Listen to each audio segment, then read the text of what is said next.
Pa naravno, uvijek jako lijepo doći ovdje i sretan sam zapravo što smo se ponovo okupili i da ponovo vidimo jedni druge. I ništa, veselim se ovom okupljanju i to je to.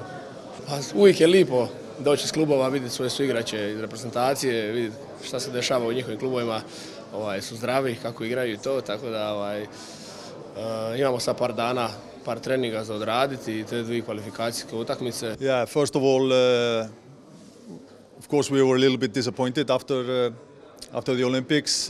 We wanted to get at least one more win.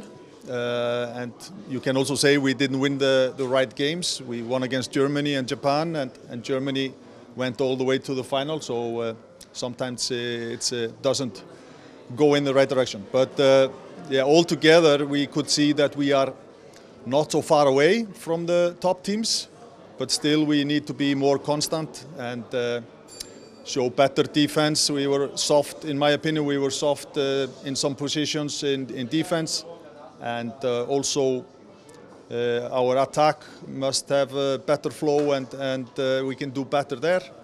So fast breaks also can be better. So there are a lot of things to improve. I'm sure all the other teams are thinking the same.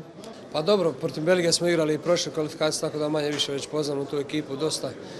Sigurno da Luksemburg nije neka poznata, ali mislim da trebamo svaku utakmicu ozbiljno, mislim da su to dobre ekipe i prije svega mislim da trebamo fokusirati se na sebe, na te stvari koje želimo popraviti i naravno bit će sigurno puno rada i evo, nadam se da ćemo ovaj tjedan iskoristiti u najboljem mogućem.